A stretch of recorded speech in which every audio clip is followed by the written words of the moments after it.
அஸ்ஸலாமு அலைக்கும் வரஹ்மத்துல்லாஹி வபரகாத்துஹு. இந்த மாதம் முழுக்க இந்த களவெடுக்கிற டீம் பேராவூரில் இந்த பெண் சந்த வீதியில் தான் நடமாடுற மாதிரி தெரியுது. அடிக்கடி இந்த ரோட்டில் களவுகள் போகுது.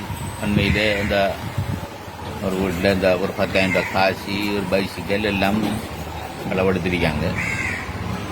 இரவு இந்த நகரசபையில் வேலை செய்கிற ஒரு சகோதரரை வீட்டை போய் இரவு 12 மணிக்கு போய் வெளியில் தெப்பை திறந்து விட்டுருக்காங்க.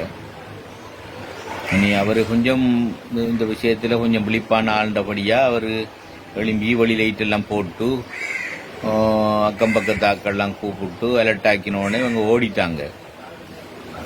ஆகவே இந்த விஷயத்தில் எல்லாரும் மிச்சம் கவனமாக முழிப்பாருங்க. அப்படி ஒரு சத்தம் கேட்டால் தயவு செஞ்சு கதவு திறப்பானா வெளி அக்கம் பக்கத்தில் உள்ள வீட்டுக்காராக்களை கூப்பிடுங்க. ஏற்கனவே எல்லாரும் நான் கூட அப்படித்தான் செஞ்சு வச்சிருக்கேன். நானும் பவர்ஃபுல்லான கேமரா பூட்டிக்கேன். இருந்தாலும் நானும் சொல்லித்தான் வச்சிருக்கேன். இன்னும் பிரச்சனை சொன்னால் குடும்பத்திட்ட எல்லாத்தையும் நான் அந்நேரம் உங்களுக்கு கோல் எடுப்பேன்.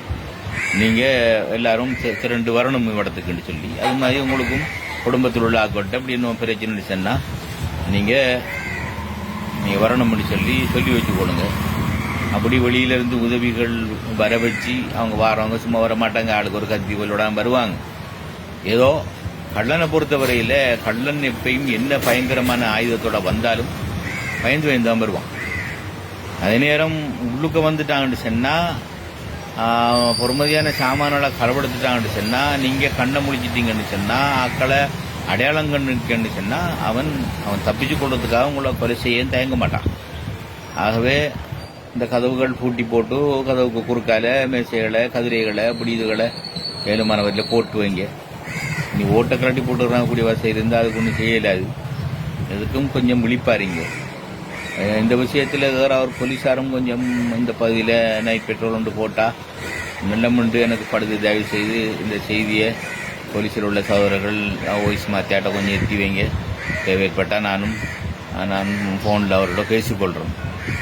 பொதுவாக பொதுமக்கள் நம்மளோட விஷயத்தில் பாதுகாப்பாக இருக்கணும். இப்போ என்ன கமரா இருந்தாலும் முகத்தில் புடவை கட்டிட்டு வந்து கலவெடுத்துட்டு போகிற காட்சிகளை எதினோடத்தான் கலவெடுத்தாங்க, இன்னும் பிடிபடலை. ஆகவே நடக்காமல் பாதுகாத்து கொள்ள வேண்டிய கடப்பாடு நமக்கு தான் இருக்கு. அதே நேரம் நம்மளோட உயிருக்கும் ஆபத்துக்கு வந்துக்காத அமைப்பில் அதை நுணுக்கமாக கையாள வேண்டி கிடக்கு. ஓராளும் யோசிச்சு இரவையில் கதவு கூட்டும் போதும் நீங்கள் கண்டிப்பாக அவங்களோட வீட்டை கதவு மூலைக்க, மேசையில் கட்டில் கொஞ்சம் சோம்பில் பார்க்காம கொஞ்சம் நிற்க அங்கஞ்சு மறைவான வீட்டுக்கு ஒருவன் வந்தால் நாம் அந்த நம்மளோட வீட்டுக்கு நாம் ஒரு வெளியால் வந்தால் என்ன ஒழிப்பம் உண்டு நமக்கு கொஞ்சம் யோசிச்சு பார்த்து அந்த இடங்களில் கொஞ்சம் ஒத்து பார்த்துக்கொள்ளுங்க. ஆக்களை உள்ளுக்க வச்சு கதவை புட்டின சரித்திரங்கள் தான் கூட இருக்கு. பொழுதோடைய வந்து பூந்துடுறானுகள். ஆனால் இந்த வார பாட்டி முழுதும் நல்லா திட்டமிட்டு அழகாக செஞ்சுட்டு போகுது மாட்டிக்காமல். ஆனால் மாட்டாம விட மாட்டாங்க. நம்ம விழிப்பாக இருந்தால் சரி. நல்லா